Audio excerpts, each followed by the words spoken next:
The knock on the door wasn't violent. It was far too polite for that time of night. The man was alone at home when the dry taps echoed down the hallway. It was nearly 11 p.m.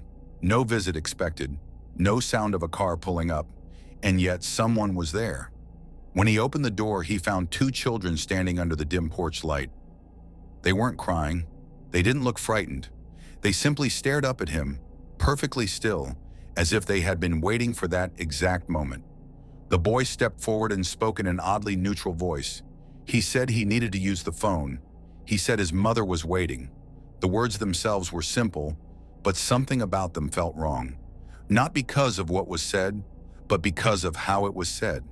There was no urgency, no emotion, just calm, repeated insistence. A request that didn't feel like a request. The man hesitated. That was when he noticed something that made him instinctively step back. The children's eyes didn't reflect the porch light. They were completely black. No iris, no white. Just a deep, unnatural void. A sudden chill ran through his body. He tried to come up with an excuse to close the door, but before he could react, the boy spoke again. He said they couldn't come in without permission. He said they needed to be invited.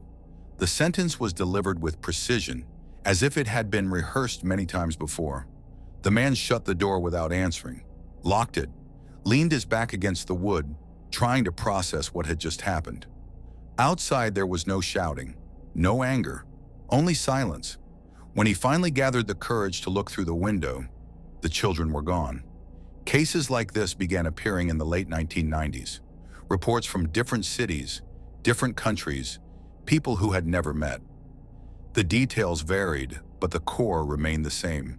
Children appearing at night, always in pairs or small groups, always asking to come inside, use the phone, or wait indoors. And there was always something deeply wrong about them. What makes these accounts even more unsettling is that many came from rational adults.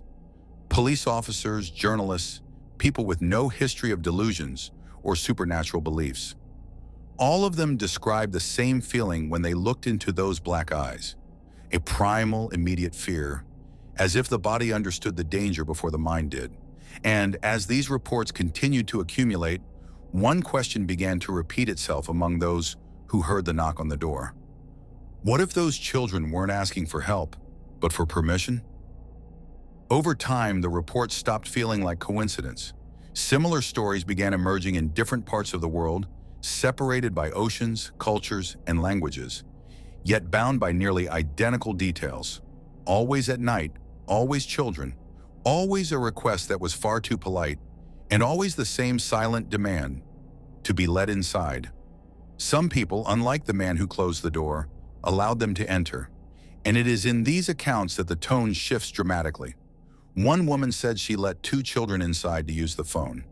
They moved through the house in complete silence, showing no curiosity, no reaction to their surroundings. They didn't touch anything. They didn't sit down. They simply stood there, waiting.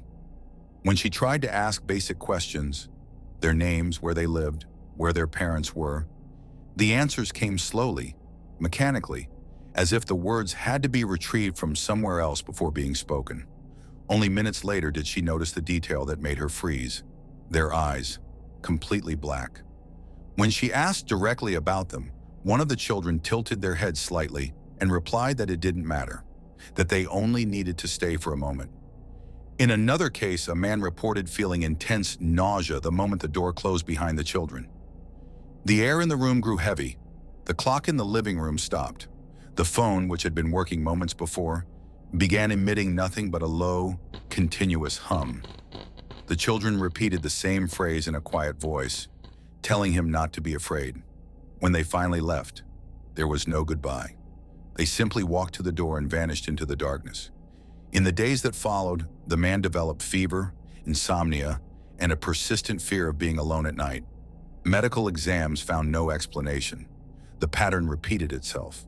People described physical symptoms after the encounter: sickness, overwhelming anxiety, vivid and disturbing dreams. Some claimed that after the visit, they continued to hear soft knocks on other nights, but never again found the courage to open the door. Skeptical investigators attempted to explain the cases, as modern urban legends, collective hallucinations, or coincidences amplified by the internet. But there was one problem that refused to go away. Many of the earliest reports appeared before the stories spread online. People who had never heard of one another described the same children, the same phrases, the same visceral fear. It wasn't just their appearance that terrified people. It was the shared sense that those children were not there by chance, that each encounter was part of something larger, something that watched, waited, and only approached when it found an open door. And as more accounts were compared, one deeply unsettling certainty emerged. Those who opened the door never forgot what entered with them. As the accounts multiplied, so did the attempts to explain them. Psychologists suggested episodes of sleep paralysis bleeding into waking consciousness. Others pointed to mass hysteria fueled by fear and suggestion. Some dismissed the phenomenon entirely as a modern urban legend born on the internet. But none of these theories could account for every detail. The encounters didn't happen during sleep. Most occurred at specific hours of the night, with witnesses fully awake, able to clearly describe the setting, the voices, even the temperature of the room. Many reported the same physical sensation, an immediate irrational fear, as if something profoundly wrong was standing in front of them. A primal warning that could not be ignored. Another disturbing detail was the insistence on permission. The children never forced doors, never broke windows. They always waited to be invited inside, as if there were a rule, an invisible boundary that could only be crossed with human consent. This detail led some folklore researchers to compare the reports to ancient legends of entities that require permission from their victims to cross physical thresholds. But unlike ancient stories, these children appeared in ordinary neighborhoods, well-lit streets, modern apartment buildings. They came without symbols, threats, or warnings. They came with excessive politeness, quiet voices, and simple requests.